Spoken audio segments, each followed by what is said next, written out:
But I found the Albion one first. This bridge part was somewhat memorable, so that's not too bad. But yeah, I found the Albion one first, so I guess I'll fight the Albion one. If I can't find the Bastorius one, then so be it, I guess. So be whoops, that's not supposed to happen. Sorry about this. But did she just come back here? Did she just come back here? She did. She just came back here. Hello. Oh, okay. And this team one rounds them anyway. Okay, one rounds her anyway, at least.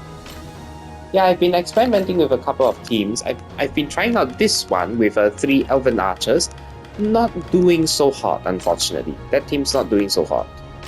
There are better alternatives. Let's just say there are better alternatives. But yeah, I'm surprised that wait, that's not the... Oh! Elaine's team apparently is strong enough as well. Alright, let's have a look. Let's see how Elaine's team fares, shall we? Ooh, nasty. I like new. Curing Call. I like Ariel's Smite because it reduces their AP. Reduces her AP. So it's kind of like a way to get like active shatter on the Gryphon Knight without actually giving them the Crimson AP. I love it. Oh, Elaine, not again. Ow. Oh, not again.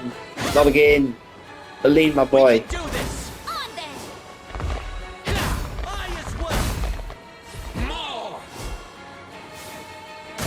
Oh no! Oh, Elaine, not again. No, you died before you even got to move. Before you even got to attack, bro. Oh my god, bro. What the hell? Ah. Words fail to describe how disappointed I am. But yeah, okay, that one's Konya. That one's in... Okay. That one's in Elheim. This one's Bastorius. And this one's Albion. For some reason, I couldn't find the Bastorius one, but I don't know which part that is. I still don't know which part that is. And I haven't even beaten the Bastorius version of her. So, wait, was that a glitch? Was that a glitch? I never beat the Bastorius version, but... Oh, okay. I gotta feedback and let the Vanillaware Stuff team know. So yeah, only a few years ago it was used to transport Bestial Slaves, not our finest hour. No, oh my god, oh no. Bestial Slaves, the ship here first to the shore. This town was well and truly headed towards destruction. I feel what would have transpired without your aid. I can't thank you enough for what you've done. You're welcome. But yeah, apparently that's the end game. So you kind of just grind out the Amalias over and over again, and you get resources with each iteration. I think to test. Let's do it now. In fact, let's do it now. Okay, she's over here. We switch to the murderous team. Oh no, I don't get any I don't get rewards anymore. It's just for the sake of beating her now. It's to test how strong your team is against stacked odds, I guess. If there's anything to go by. Alright, so that's kind of it for Unicorn Overlord. I don't really have anything else aside from the Bastorius one. I don't know which part of Bastorius it is. Was it here? I'm gonna have to Google this, aren't I? I'll be back with the Bastorius one. Okay, in minutes of Google, I found out that the Bastorius version of her is up here, apparently. There's a tick there. I haven't fought you. I haven't fought... Oh my god, what the hell is that? 2 bears, 2 foxes, 1 owl, and... Oh god. Can this team... Okay, this team wins on an RNG basis. Okay, sure. We'll watch this battle. We missed the Albion one, but we'll replay the Albion one for completion's sake. We know where the Albion girl is at anyway, so this is fine. This is fine. Restore, Quick Dispel, Ground Punisher, Protect.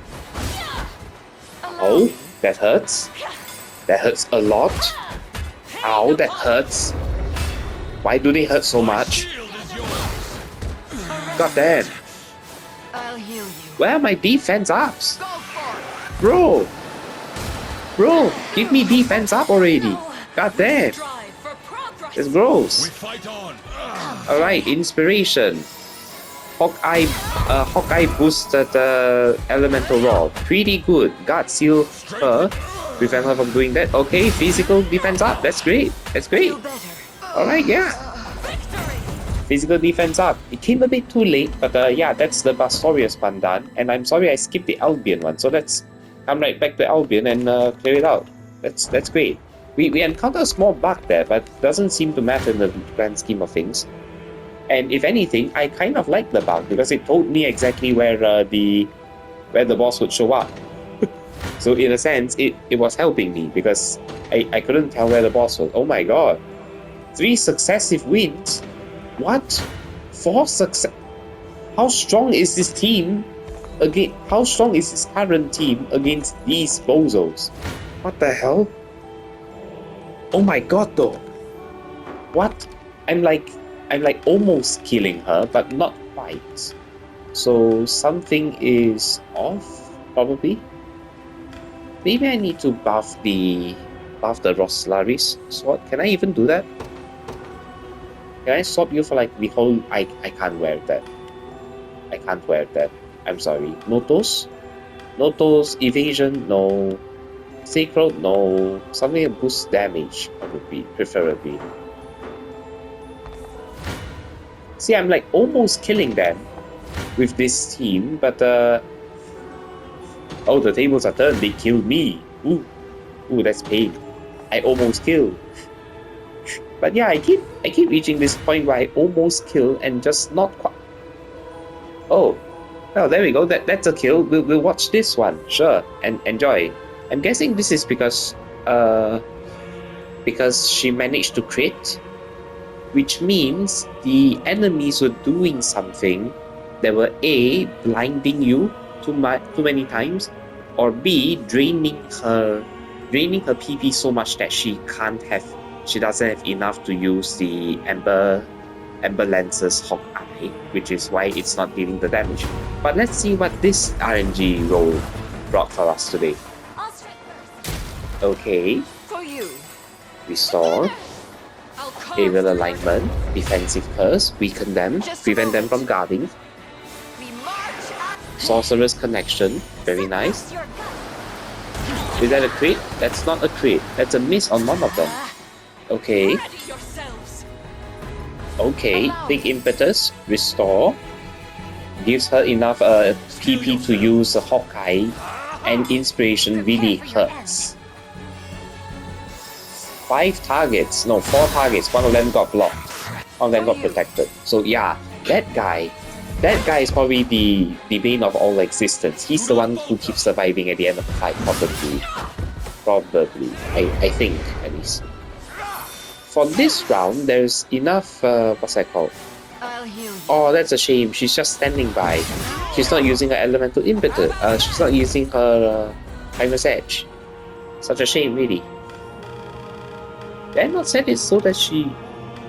I think I set it... Oh yeah, I did. But this is for enemies with 1 or less, not herself. Let's say she wasn't using it. It's supposed to be this. This would let her swing with the last PP. Or stuff like that. Sacred blue. So this is fine. This is fine.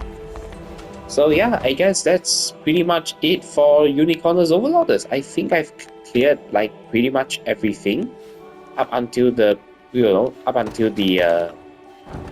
expert playthrough, the post game, everything here. So the only thing really to touch on with Unicorn Overlord is probably True Zenoiran. That scares me. I'm not gonna lie, True Zenoiran runs scare me a little. But it also opens like potential for like, new, what's that called? It scares me a little, but it also opens new avenues to explore like, new team building compositions, especially against harder units, worse restrictions, greater stats, and yeah, it really forces you to be a lot more tactical than you already have been.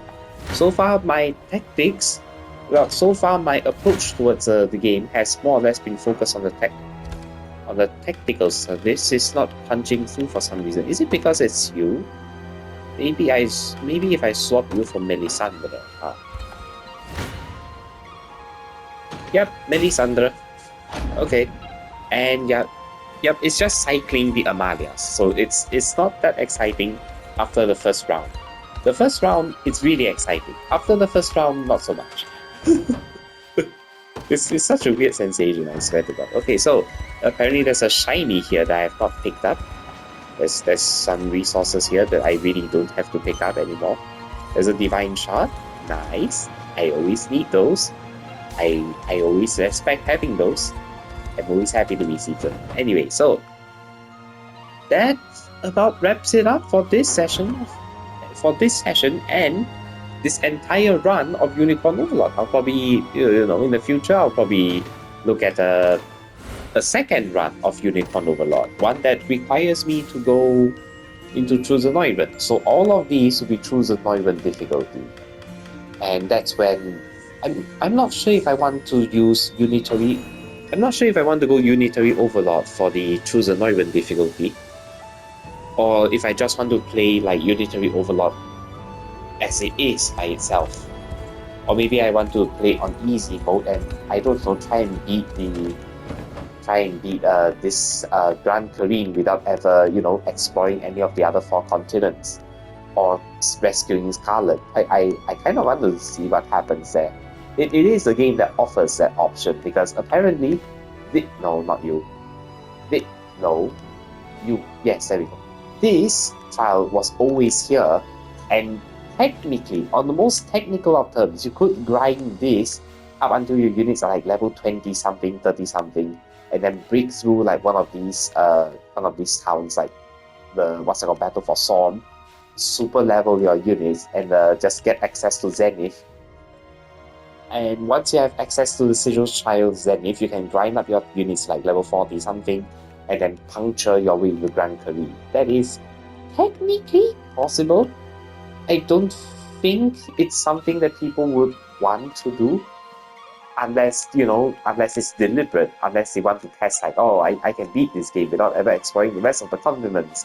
And whatever will happen to the ending that, where your unicorn ring hasn't shined and hasn't restored its power in the Turanos by the will of the Turanos, and not having the unicorn ring charged here. There's a lot of things to explore on that front, but I think someone else on the internet can do it for me, because for me, I am satisfied with this, and I'll just see you next time for a Truseneuven clear of this game, I suppose, if time permits. I'm not sure.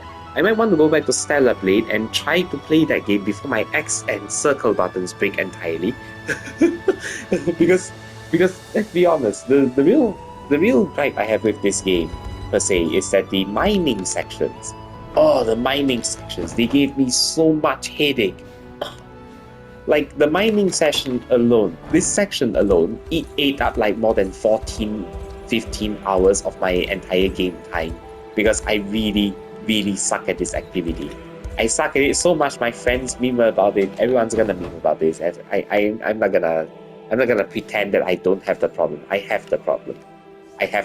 I'm not responsive enough for this. Like even the other day when I was like playing this funny adventure game called like Jerma, the Curse of the Stream or something like that, there was this section where you had to like shoot at bottles that were being thrown because it was referencing like this funny FMV. It was referencing this funny FMV game, I think. What was it called? FMV or FLV? What was it called again? Wild West? Jerma, I think. Welcome to the Wild West. Yeah, it's this one. Let me just double check the... No, it's called Fistful of Frags. Yes, the game Fistful of Frags.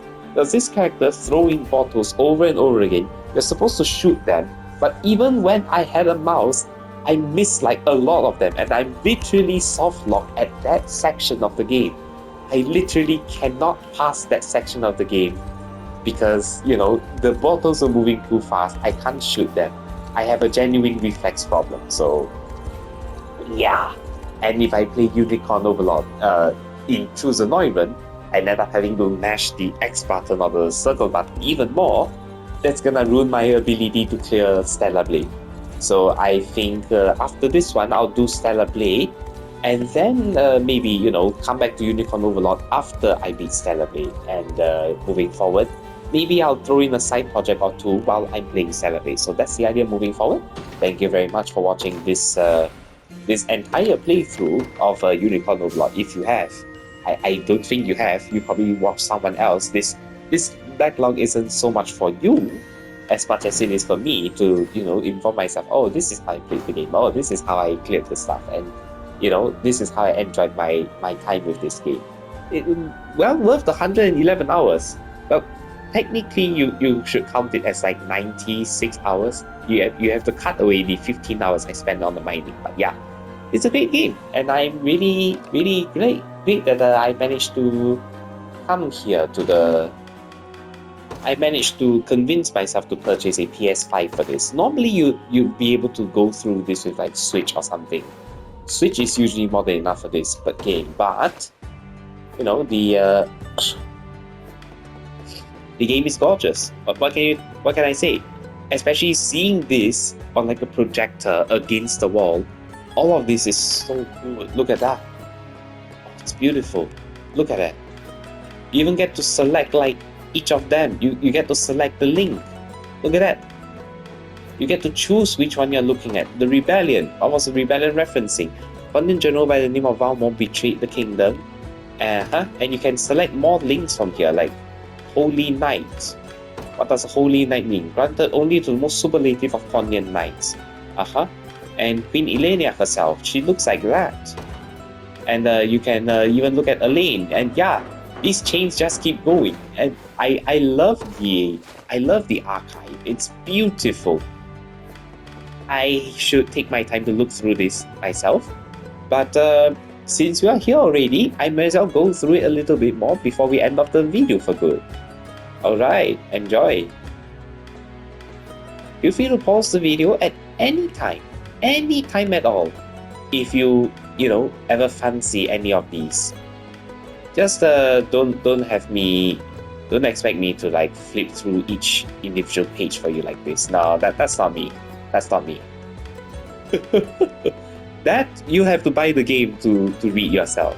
This is like a precursor, to a small tidbit, if you will, of like the things to come.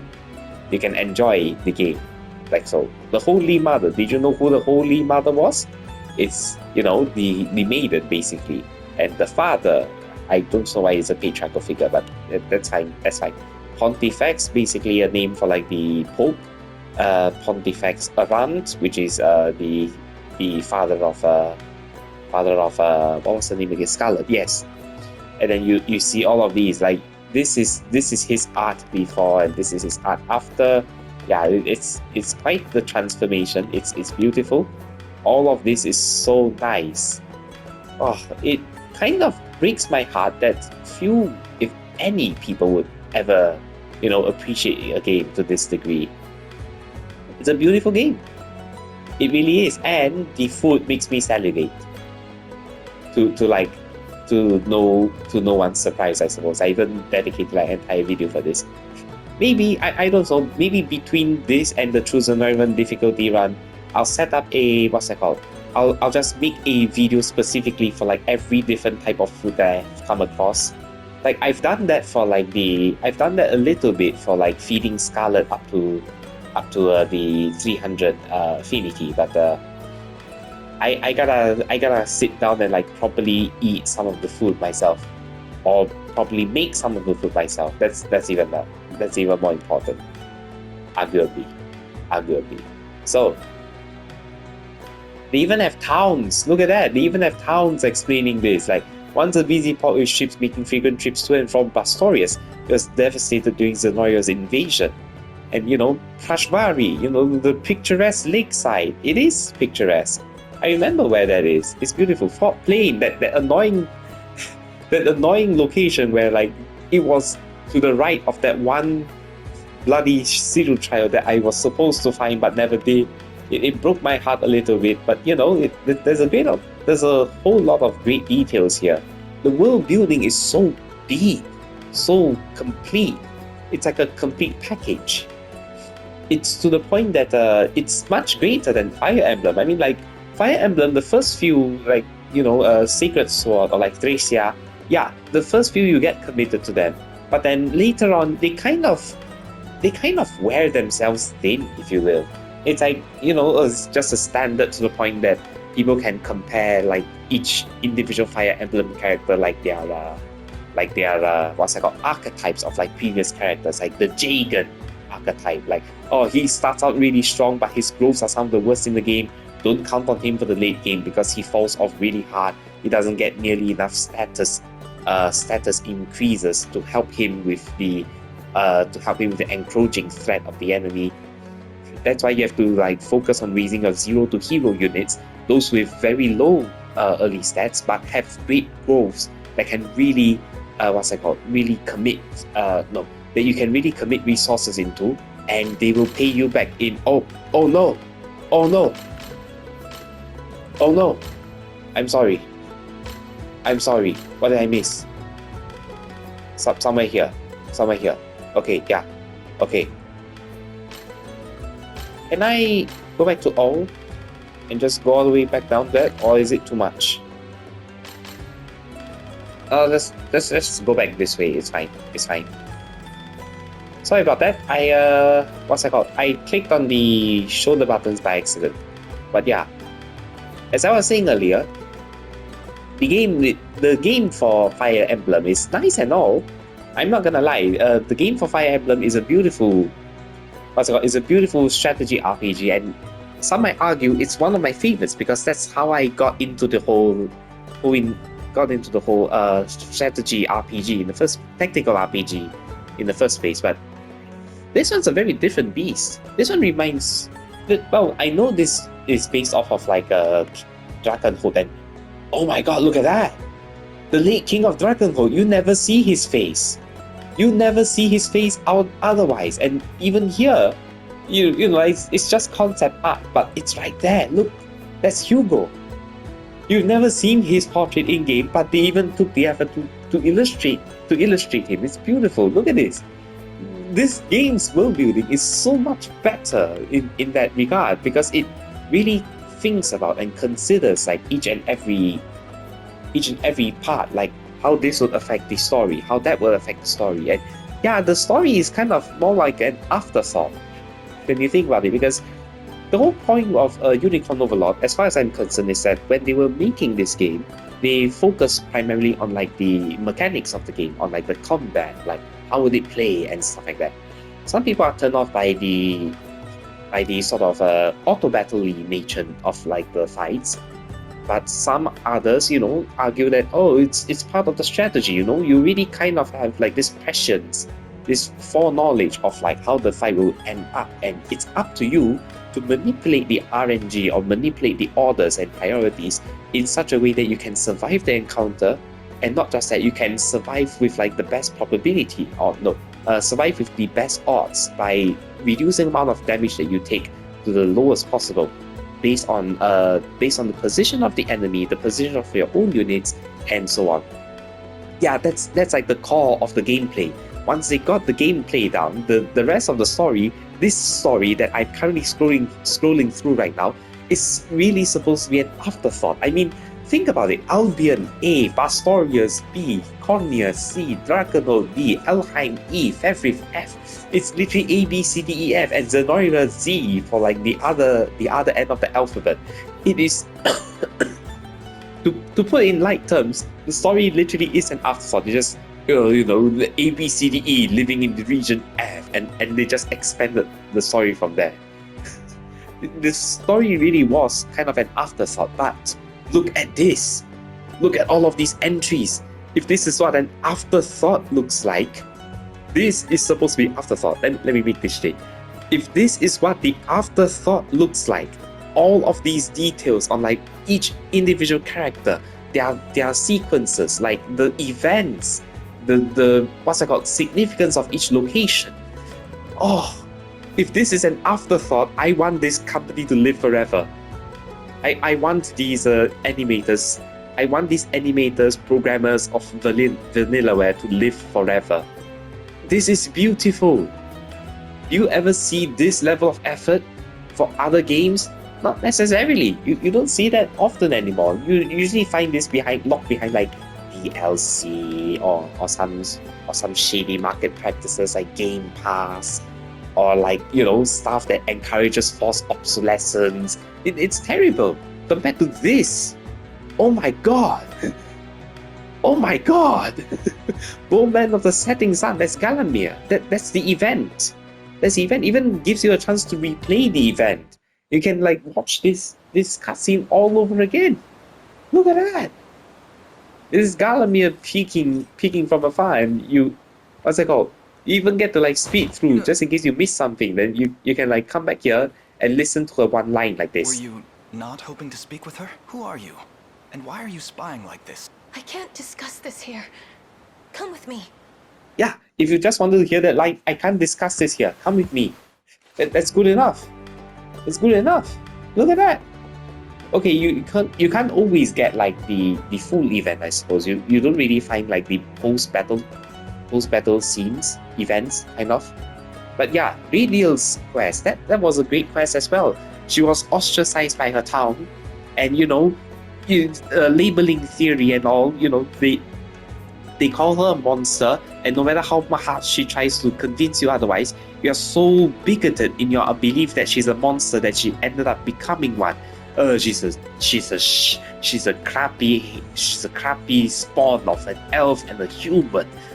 We don't want her in this town. You reject her, and obviously that meant that she had incentive to work with Zenoira as like an insider. So your own prejudice came back to bite your ass because of Radial, and her redemption story was like kind of short, kind of easily wrapped up by the entire event. But that's fine.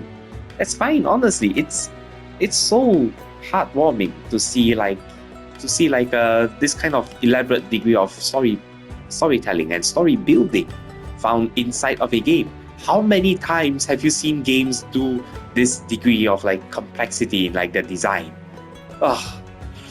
I've read stories, I've seen stuff like that here and there, and like people tell me, oh, these wood elves in my tiny little fantasy, they grow wings and they fly and nice. Yeah, it's nice and all, but how does that character, how do the wood elves exist inside of the story's universe? You don't really think about it that much. You just kind of thought, okay, I want elves, but I want them to have wings. I staple them on to the back, and all of a sudden these wings are able to help these elves take flight. Okay, 1, what predators do they have? 2, what kind of wings are they? 3, how do they fold? How do they wear the clothes? There's a whole slew of data and details that you have to think through when you're putting something into the game. And I'm really grateful that, you know, Unicorn Overlord is the one, you know, taking this in stride by, you know, leading the charge. You know, all of these details. This is supposed to be the afterthought. Yeah, the story is not that complex. It's quite simple. Yes, the overarching plot is simple, but this, oh my god, we still have 36 more of these to go. Oh, this is Baker Man, his assistant, Lagion. Oh, so much detail, and the art, oh, so beautiful, especially on like this large screen, this 4K screen. I'm not sure if you're seeing it from like, I'm not sure if you're watching this video from like a tiny little monitor or something like that, but yeah, this entry is yet to be discovered. I have more to find. Oh my god. Okay, I'm gonna have to play through this game again, definitely, under Chosen Rival or something. But yeah, look at that. This entry is yet to be discovered. I don't know what those entries are. I don't know what they are. That scares me a little bit. Heaven, the Beyond, they even have like weird, they even have like concepts for these No, they even have like archives for these weird concepts inside of the story. And all of these ports, these are, what's it called? These were during, what's it called? This was during the time where Valmore was being manipulated by Galerius. And yeah, there you go, epilogue. That's the final one. Ilenia abdicates the throne, and as Elaine prepares for his coronation, wonders if a man who sees Konya through military might cannot rule as king. Yeah, but think about the alternative. If you somehow killed Ilenia by, choosing to slay, what's that called? Choosing to slay Galerius instead of trying to emancipate his soul at the very end there. Maybe this will be one of the events here. Maybe this is the answer. You ended up killing your mom doesn't survive, so the right to kingship isn't something that is abdicated down from your mom to you, but instead, just assumed by like the next in line of the succession or something. Wait, I'm not even sure if that's possible, because if you're gonna kill Galerius, then Galerius will kind of possess your body, kind of like how Ilenia killed Galerius, killed Valmore, killed the Galerius possessed Valmore, and she was the one who got possessed because of the spell by Bautro. So if Elaine killed Galerius, then Bautro would cause Elaine to be possessed by Galerius. I think so. I'm gonna have to check that, and it's a good thing. It's a really good thing that I have that. No, wrong button. Hang on, before that, let's just save. I flipped through all 436 entries. I think it's a good time to save. So anyway, I have this.